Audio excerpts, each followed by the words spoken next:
A ver, entonces empecemos, ¿no? Bienvenido a todos y todas, ¿no? Les agradezco por su participación. Voy a empezar por presentarme, ¿no? Mi nombre es William Wadou, soy ingeniero de formación, francés de nacimiento y ecuatoriano de adopción. He trabajado como gerente en varias industrias, empezando con las telecomunicaciones, luego en una ONG de conservación que he fundado, en el sector luego del turismo con la agencia Tierra Ecuador y como consultor y cofundador en Team Reps Consulting. Es una empresa que organiza justamente ese ciclo de ponencias. Team Reps se dedica básicamente a temas de asesoría para las empresas que decidieron realizar una transición en aspectos de organización y comercialización.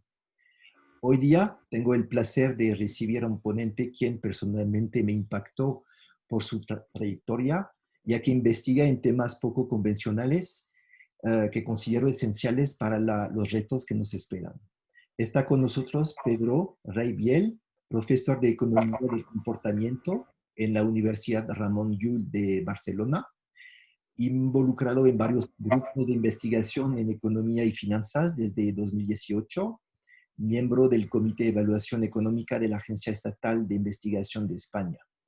Gracias, Pedro, por tu presencia virtual. Espero que en la presentación no me haya equivocado. Bueno, me corriges cualquier cosa, no hay ningún problema. A Ningún ver, problema, muchas gracias. muchas gracias por tu presencia. Empecemos entonces con, si te parece, con una primera pregunta, poco general, ¿no? ¿Cuáles son los mayores retos económicos que nos esperan en los 2 próximos años, según tu criterio? Bueno, buenas tardes a todos, muchas gracias por conectaros. Yo creo que el mayor reto productivo que tenemos en los próximos años es realmente cambiar el modelo productivo a la realidad de la pandemia que estamos teniendo. Yo creo que es un golpe, es un shock muy fuerte en cuanto a la manera en la que estábamos viviendo hasta ahora y que realmente va a revolucionar el tipo de comercio, el tipo de industria, el tipo de intercambio que vamos a poder tener unos con otros.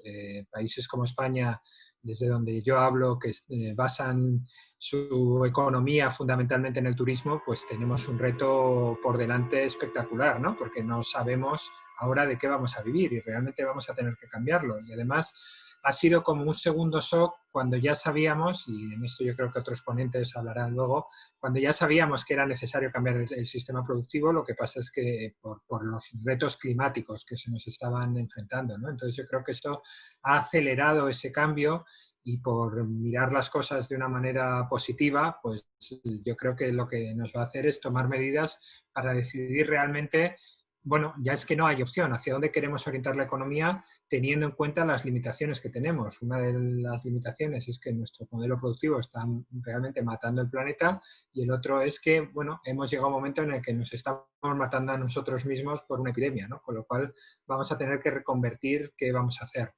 Desde Europa también tenemos un segundo reto productivo que por lo menos en mi país afecta de forma muy importante, que es, bueno, han decidido solucionar o intentar solucionar el tema a través de la recepción de importantísimos fondos europeos, ¿no? Para reconstruir las economías, especialmente de los países más pobres dentro de Europa. Y en España tenemos en especial un problema de cómo vamos a hacer para realmente cumplir las condiciones para que ese dinero nos llegue y sobre todo para usarlo de una manera que de verdad convenza al resto de Europa de que vamos a hacer las cosas bien y que además suponga un cambio y una transformación en la economía de nuestro país. Entonces, esto es un poco orientado hacia lo que yo conozco, que es mi país, pero creo que son dos shocks comunes. Creo que el shock ambiental y el shock que ahora supone la epidemia claramente nos va a tener que cambiar la manera en la que vivimos y en la que nuestra economía funciona. ¿Qué crees que la pandemia ha revelado de alguna forma en la economía global, tal como funciona hoy en día? Yo trabajo en el área de economía del comportamiento, que es un área en el que, bueno, mezcla la psicología con la economía, ¿no? Y en el cual las relaciones interpersonales son muy importantes. Entonces yo creo que el cambio más importante que nos ha dado esta pandemia, aparte de obviamente los temas sanitarios y de higiene y todo este tipo de cosas, es que yo creo que nos recuerda que estamos mucho más interconectados de lo que pensábamos y que realmente nuestras acciones tienen consecuencias sobre las acciones de los demás. Es lo que en economía llamamos que nuestro comportamiento provoca externalidades en el comportamiento de los demás. Por poner un ejemplo muy claro, ¿no? El uso de mascarillas o la toma de otras medidas higiénicas.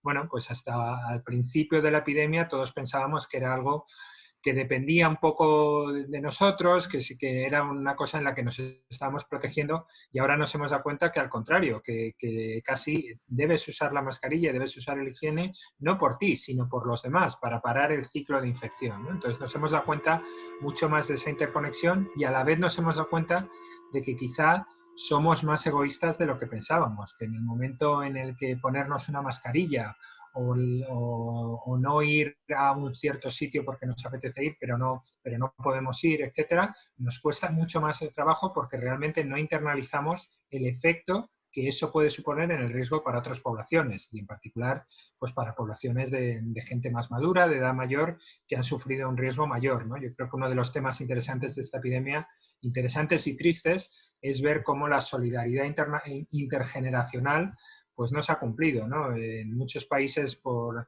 el hecho de que los jóvenes se sintieran mucho más protegidos ante el virus, sufren menos riesgo que las poblaciones mayores, pues no ha hecho que realmente hayan tenido un cuidado por sus mayores, ¿no? Y en esto pues hemos visto que esta externalidad probablemente sea una de las cosas que está evitando que salgamos de esta crisis más rápido, ¿no? Y que paremos el ciclo de infección. Hablaste de externalidades, ¿no? ¿Podrías definir un poquito más el concepto y dar quizás un ejemplo de la industria? Por supuesto, la externalidad supone que cuando yo tomo una acción, esa acción tiene un efecto no solo sobre mí, sino sobre otros, ¿no? Pongamos, por ejemplo, una empresa que vierte bueno, los desechos de su fabricación, de su producción, los vierte a un río. Bueno, pues claro, obviamente está produciendo una externalidad, porque a la vez que para ellos quizá producir más es mejor y es más productivo, pues a la vez están provocando un daño ambiental que repercute en otros y en la capacidad que puedan tener otros de producir, ¿no? Esto desde el punto de vista productivo. Desde el punto de vista de la pandemia del que estábamos hablando, pues yo al decidir ponerme una mascarilla, no solo debería tener en cuenta el efecto que eso tiene sobre la probabilidad de que yo mismo me infecte, sino sobre la probabilidad de que infecte a los demás, ¿no? Y no sé hasta qué punto estamos internalizando esa externalidad que provocamos a los demás. Es decir, no sé hasta qué punto estamos teniendo en cuenta que debemos hacer una cosa no ya por el efecto positivo que tiene sobre nosotros, sino por el que potencialmente podría tener sobre muchos otros. ¿Existen ejemplos de empresas que están tomando en cuenta en su contabilidad las externalidades? Sí, lo que pasa es que no sé hasta qué punto de una manera voluntaria. Es decir, muchas veces cuando se pone un impuesto a una empresa, cuando se le pone una sanción, pero fundamentalmente un impuesto, ese impuesto lo que intenta es regular, es decir, cambiar el comportamiento de una empresa a través de que esa empresa internalice, a través del impuesto, internalice el precio del coste que está teniendo, por ejemplo, sobre el medio ambiente. Es decir, si la justificación para poner un impuesto a una empresa no es ya que el gobierno tiene poder para hacerlo, sino es que, bueno, ese precio que se le pone es la estimación que hace el gobierno del daño que la producción de esa empresa está teniendo sobre el medio ambiente. Entonces, internalizarlo quiere decir que se les cobra para que algo que de por sí la empresa no tendría en cuenta por sí misma porque le da igual o le afecta muy poquito el daño que esté haciendo al medio ambiente, bueno, pues de esta manera, como tiene un precio, como ahora por hacerlo tiene que pagar un impuesto, pues a lo mejor para terminar pagando menos impuestos, pues a lo mejor reduce su producción contaminante, ¿no? Entonces es algo mucho más que lleva a la regulación más que a la voluntariedad de las propias empresas, ¿no? De tener en cuenta aquellas cosas que normalmente no tienen en cuenta. Por supuesto que podemos hablar de empresas pues que su objetivo no es solo el beneficio económico, sino que tienen en cuenta otro tipo de cosas, ¿no? Pero esas son empresas en sectores más altruistas y orientadas desde el principio no al beneficio, ¿no? Hablando puramente de empresas privadas, de lo que se trata más bien es de regularlas para intentar que internalicen esos efectos. Entonces, tiene mucho que ver con el tema de la responsabilidad societal de las empresas. Claro, totalmente, ¿no? Pero cuando se habla de la responsabilidad social de las empresas, a mí me llama la atención porque al final, cuando yo termino hablando de estos temas, termino hablando muchas veces con los representantes de marketing de las empresas, ¿no? Entonces parece que la responsabilidad social es una etiqueta muy buena para una empresa y porque les da buena imagen, ¿no? Pero a mí lo que me gustaría es que esa responsabilidad social fuera una responsabilidad social real, es decir, independientemente del efecto de la buena imagen que causa sobre una empresa, ¿no? No estoy diciendo, por supuesto, no estoy o intento no hacer un discurso demagógico de todas las empresas son malignas y solo les importa el beneficio individual, pero sí que entendamos.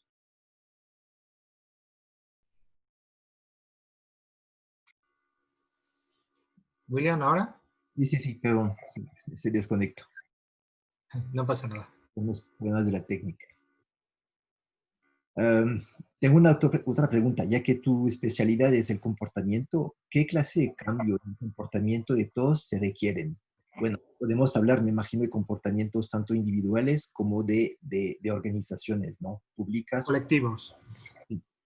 Exacto. Yo creo que se requieren varios cambios, tanto que los cambios a nivel organizativo ocurren primero por cambios a nivel individual, ¿no? Y yo creo que el primer cambio más importante que se requiere es confianza en qué es lo que tenemos que hacer. Yo creo que en parte no está tan claro que la gente no quiera colaborar y no quiera ayudar a salir de esto porque el beneficio de todos está en que salgamos de esto, sino que también tampoco tenemos muy claras las pautas y que no ayuda mucho el que los distintos gobiernos de distintas instituciones, tanto a nivel mundial como incluso dentro de un mismo país, distintos niveles regionales, etcétera, nos den medidas distintas, nos están diciendo que nos debemos comportar de maneras distintas. Yo creo que sería mucho más productivo el tener un consenso sobre cuál es el comportamiento individual que se espera de nosotros en términos muy claros y muy sencillos y que fueran unas reglas pautadas muy claras de mascarilla sí, mascarilla no, se puede ir a sitios públicos o no,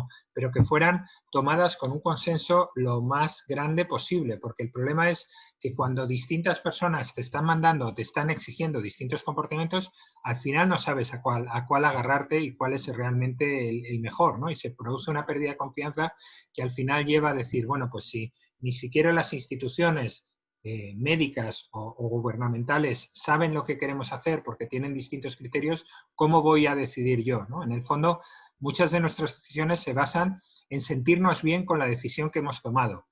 Y para eso, independientemente de que esa decisión sea buena o mala, lo que necesitamos es sentir que estamos haciendo lo correcto y que nos digan, pues como si fuéramos niños pequeños, que nos digan realmente, mira, esto es lo que se espera de ti y así es como te vas a sentir bien, porque es una manera muy sencilla de que la gente siga un comportamiento. Entonces yo creo que quizá no habría que discutir tanto sobre cuál es exactamente el mejor comportamiento de todo el mundo, sino acordar unos mínimos claros, sencillos, que llevaran a que la gente lo pudiera cumplir y sentirse bien.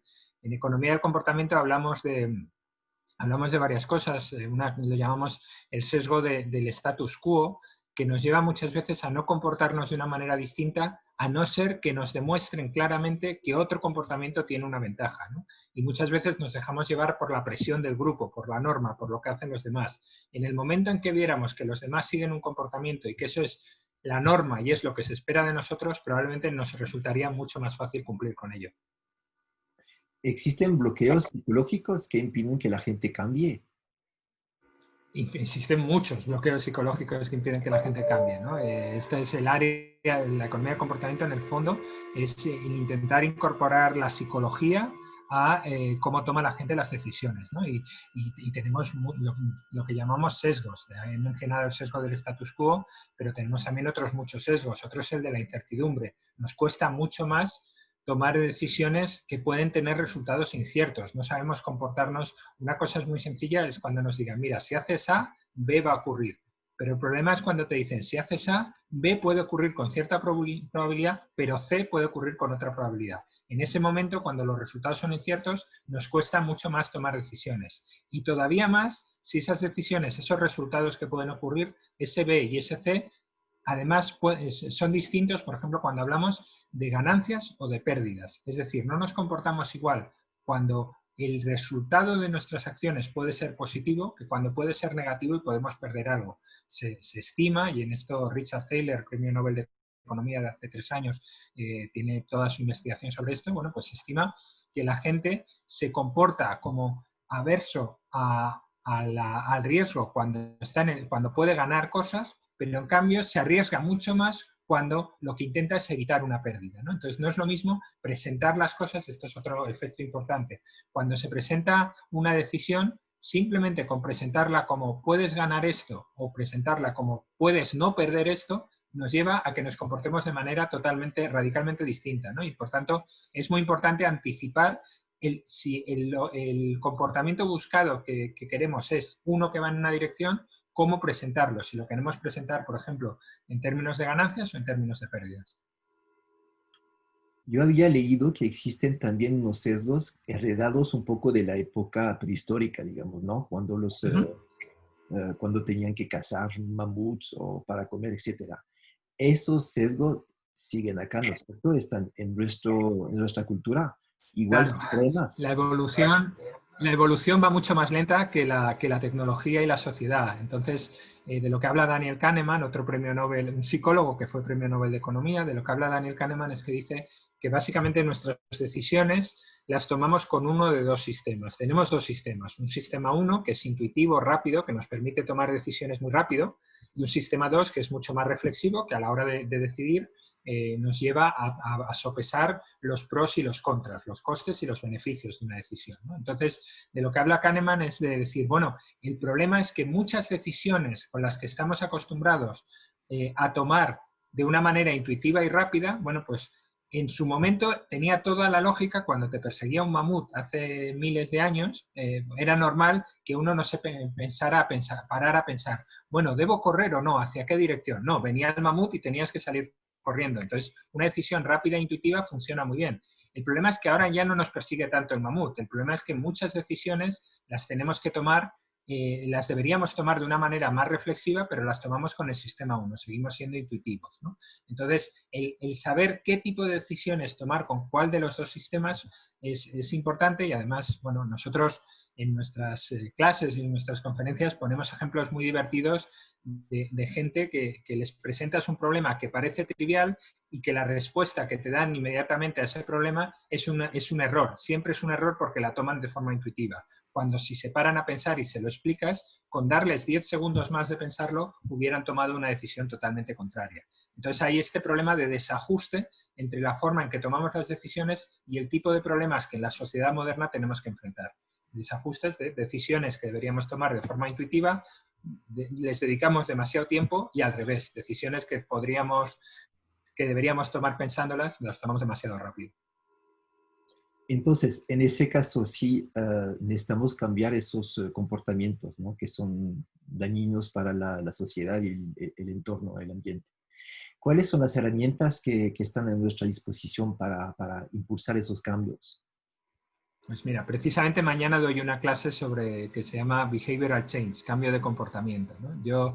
Me gusta hablar de estas cosas hablando de dos tipos de herramientas que son muy distintas. Una son los nudges, que es una cosa de la que habla Richard Thaler, que básicamente son pequeños empujones psicológicos que pueden alterar, y ahora pondré algún ejemplo, que pueden alterar el comportamiento de forma radical, y otras son los incentivos. Es decir, si haces algo, entonces pasará algo, ¿no? Y los incentivos, aunque yo sea un economista, los incentivos entendidos de una manera muy amplia. ¿Por qué? Porque las motivaciones para hacer algo no son solo monetarias, económicas, ¿no? Nos importan muchas más cosas. Aparte de la famosa canción de salud, dinero y amor, pues nos importan muchas más cosas. Nos importa el estatus, nos importa la imagen que tenemos de nosotros mismos, nos importa la imagen que proyectamos hacia los demás, nos importa la distribución o la igualdad de recursos entre unos y otros. Entonces, se pueden diseñar incentivos que apelen a todas esas motivaciones. Es decir, se puede tener en cuenta de verdad que la psicología de los seres humanos es muy rica y nos importan muchas cosas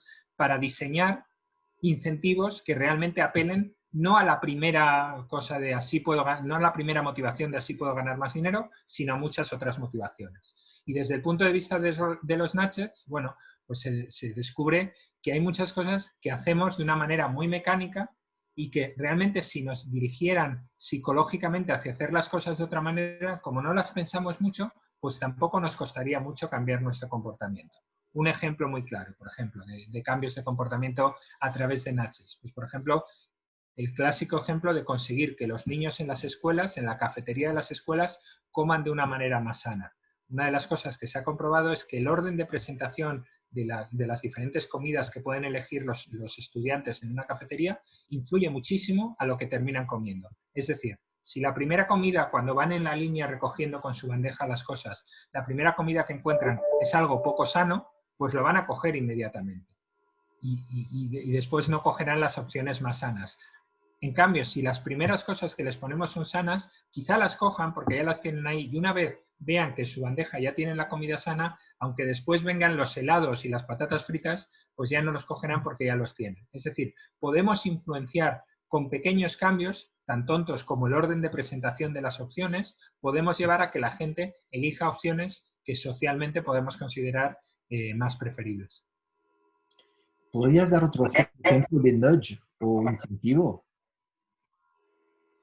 Sí, por ejemplo, yo creo que uno muy bonito en el área también de la salud es hablaba antes del sesgo del status quo, ¿no? Si uno mira lo que llamamos las opciones por defecto, si uno mira las tasas de donación de órganos en distintos países del mundo, se da cuenta de que existen básicamente países en donde efectivamente las tasas de donación de órganos cuando uno muere son cercanas al 90-95%, mientras que en otros países las tasas de donación de órganos son muy bajas, 5 o 10%, ¿no? Y entonces uno intenta comparar si realmente diferencias culturales entre países podrían explicar esta diferencia, ¿no? Si es que realmente en unos países hay la creencia de que sí que se deben donar los órganos y en otros no, y te das cuenta de que realmente no. Hay muchos países, por ejemplo, Austria y Alemania, la tasa de donación de órganos entre los dos países es radicalmente diferente. Entonces uno intenta entender por qué y ve que la diferencia fundamental es cuál es la opción que existe por defecto. En algunos países como Alemania, por defecto, cuando uno muere, él es donante de órganos. Y por supuesto, esta persona, si moralmente cree que no debe ser donante de órganos, puede hacer un pequeño trámite administrativo que no tiene ningún coste para declararse no donante de órganos. Pero la opción por defecto es que es donante de órganos. Entonces, ¿qué ocurre? Que mucha gente, aunque podría no declararse, no tiene una preferencia clara, tiene lo que les está indicando la opción por defecto. Entonces, prácticamente nadie se declara no donante. Mientras que en otros países como Austria ocurre lo contrario. La opción por defecto es, de hecho, que no eres donante de órganos y si te quieres hacer donante de órganos, debes declararte donante de órganos. Otra vez, un trámite administrativo muy sencillo, nada costoso. No es el coste de tener que hacer la acción, es simplemente qué opción has dejado por defecto lleva a un comportamiento u otro radicalmente distintos, ¿no? Entonces, por tanto, jugar con qué opciones dejar por defecto, cuál es el comportamiento que si tú no haces nada se espera de ti y por tanto se va a hacer, es un nudge muy útil para dirigir el comportamiento hacia resultados socialmente deseables. De hecho, estás dando ejemplos de incentivos que son positivos, ¿no? Que ayudan justamente a cambiar esos comportamientos para propósitos positivos para la Cuidado, sociedad. positivos sí, pero no incentivos, son nudges, ¿no? Aquí la diferencia no es que te estén diciendo, mira, si tú donas un órgano, entonces vamos a dar dinero a esta organización no gubernamental o vamos a darte dinero aquí. No es un incentivo, es simplemente qué opción dejas por defecto, simplemente es la que lleva a que la gente se comporte de una manera o de otra. Pero son casos positivos, sí. Ya. Obviamente, una vez te pones a alterar el comportamiento a través de estas pequeñas manipulaciones psicológicas, como todas las herramientas en la vida, se pueden utilizar para el bien, pero también para el mal. Por ejemplo, muchas veces me ocurre hablando con gente de marketing, ¿no? Que uno descubre que dicen que muchas de las cosas que nosotros de las que estamos hablando, por supuesto que ellas también lo utilizan para vender. Y se utilizan estas pequeñas manipulaciones psicológicas también para llevar a que la gente compre aquello que a una empresa le interese, por ejemplo. Claro, entonces sí son herramientas bueno, hay que utilizar con mucho cuidado, ¿no? Tanto con... Claro, incluso aunque uno tuviera una función objetivo benevolente, incluso aunque buscáramos el bienestar social, también hay otra pregunta ética por encima que es importante, que es quién decide cuál es el bienestar para la sociedad, quién decide hacia dónde, o sea, yo creo que no debemos ser ingenuos, hacia dónde queremos llevar el comportamiento de la gente, creo que no debemos ser ingenuos en el sentido de que cualquier cosa al final va a dirigir el comportamiento, va a manipular en una dirección o en otra. Luego, también debemos tener un debate de hacia dónde queremos ir. Entonces, hay una cierta responsabilidad de parte de las empresas en eso, ¿no? De cambiar el comportamiento de sus propios clientes.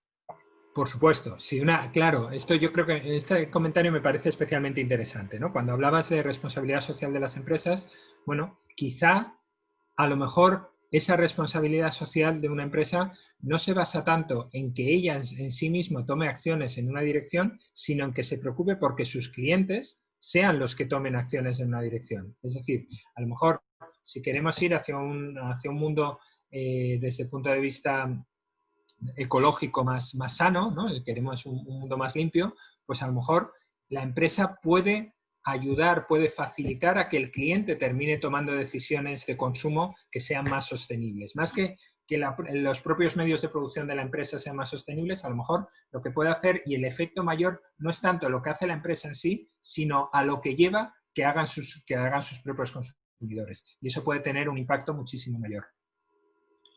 ¿Y qué crees que podría pasar con esas empresas si no toman conciencia de la necesidad de cambiar justamente el comportamiento de sus clientes? Bueno, yo creo, como decía al principio, creo que ahora que ha habido este shock tan importante, también hay una concienciación por parte de los clientes y de los consumidores mayor hacia ciertos comportamientos, ¿no? Entonces yo creo que el consumidor empieza a exigir de sus empresas bueno, que tenga un comportamiento socialmente responsable, tanto en temas de medio ambiente como también en temas sociales, de dónde producen sus bienes y servicios, en qué condiciones laborales trabajan sus trabajadores, etcétera. Cada vez se exige más, pero realmente si queremos este cambio y si queremos que una empresa no sea penalizada, también los consumidores deben ser socialmente responsables y exigir ese cambio, ¿no? Entonces, creo que el problema que tenemos aquí siempre es lo que en economía llamamos un problema de bien público, donde el efecto que tiene una decisión sobre nosotros, a nosotros en general todos tenemos claro cómo funciona o qué sería un mundo más sostenible y razonable. El problema es el coste que para nosotros tiene el hacer esas acciones. Muchas veces uno hace una acción que va en la buena dirección, pero el coste para ellos es demasiado alto, teniendo en cuenta el efecto que ven sobre los demás. Por poner un ejemplo, para mí a lo mejor ponerme una mascarilla, por volver al ejemplo de la pandemia, ponerme una mascarilla es molesto, me da calor, me molesta en la cara, no me acuerdo, es una cosa molesta. Y siempre pienso que el efecto que voy a tener, yo pienso que no estoy infectado y pienso que el efecto que voy a tener sobre los demás es muy pequeñito o es nulo porque no estoy infectado. Entonces, no estoy internalizando esa externalidad, ese efecto que tengo sobre los demás. El problema es cómo conseguir, tú tampoco lo haces y ninguno de la audiencia que nos está escuchando tampoco lo hace. Y si nadie lleva la mascarilla, al final no salimos de esta pandemia, ¿no? Entonces, el problema es cómo conseguimos que ese efecto global que conseguiríamos si todos nos coordináramos en la acción buena, la hagamos cuando el coste de esa acción buena es demasiado alto individualmente, ¿no? ¿Cómo conseguimos internalizar esa externalidad? Y en eso estamos, en diseñar sistemas de incentivos o diseñar sistemas de intervenciones psicológicas que puedan llevar a estos efectos. Si tuvieras un consejo que darle a la industria turística, por ejemplo, ¿qué cambios sugieres que se hagan? Pues lo veo muy complicado, porque claro, el modelo, sobre todo en los últimos años, el modelo turístico está basado mucho en un turismo masivo de grupo, donde hay mucha gente, donde todos vamos al mismo sitio a hacer la misma actividad, cuando probablemente a lo que nos está llevando esta crisis es precisamente a lo contrario, a la especialización y a la individualización del servicio, es decir, ya no ir donde va todo el mundo, sino buscar experiencias nuevas, distintas, donde no estén masificados, ¿no? Y eso yo creo que exige el especializar el producto turístico que se ofrece muchísimo más que quedarse en el turismo masivo en el que se ofrece lo mismo a todo el mundo y todo el mundo va al mismo sitio, ¿no? Entonces mi consejo sería buscar Una pequeña empresa turística lo que debería buscar es una especialización en la que el consumidor turístico al final se sienta que está haciendo aquello que realmente a él le gusta, que no necesariamente le gusta a mucha gente más, que le gusta a él y que por tanto lo puede hacer en unas condiciones de cierto aislamiento que en estos años no sean peligrosas. Chévere. Bueno, quiero terminar con una última pregunta, ¿no? Más bien a nivel personal, ¿no? ¿Qué está cambiando en tu vida, especialmente con la situación del coronavirus? Pues por ponerlo de una manera positiva, está cambiando la cantidad de conversaciones que tengo a través del ordenador y lo bien o mal que hablo en público. Creo que estoy entrenando mucho a saber hablarle a una cámara y no sentir vergüenza en parte a esto. Pasando un poco de la broma, el cambio fundamental que estoy teniendo en estos días es que tengo que dar muchísimas más horas de clase, porque uno se da cuenta que dar clase en vídeo y dar clase presencial no tienen nada que ver y que un modelo, yo creo que esto es una enseñanza general que sirve para todo, que un modelo que está adaptado para unas condiciones no sirve para otro. Es decir, el tipo de clases que yo doy presencialmente, yo no puedo tener a mis alumnos 3 horas mirando un vídeo porque se aburren, es que ni lo miran. Entonces, he tenido que adaptar y perder muchas horas de preparación de mis clases haciendo actividades, cambiando mi manera de docencia, que en el fondo es bueno porque he aprendido cosas, pero el coste también ha sido muy alto. Muy bien. Bueno, Pedro, muchas gracias por esos aportes. Me imagino que todos se quedaron un poco con ganas de saber más, por eso tenemos un evento, un próximo evento virtual en el cual ya tendremos más tiempo y podrán hacer sus preguntas ahí. Este evento entonces se llama Reinventarse y se dará del 9 al 20 de noviembre. Serán 6 mañanas de conferencias, 12 ponencias y justamente, bueno, profundizaremos un poquito más esos temas para ver concretamente justamente qué se puede hacer y trabajar un poco ese reto de reinventar no solo nuestros emprendimientos, sino también la forma de cómo funciona la sociedad, ¿no es cierto? Entonces les invitamos a que ya nos sigan ahí en las redes sociales para inscribirse en el evento. Bueno, Muchas gracias y con muchas ganas de verles a todos en el evento. Muchas gracias por la atención. ya, hasta luego. Muchas gracias, ¿no? Adiós.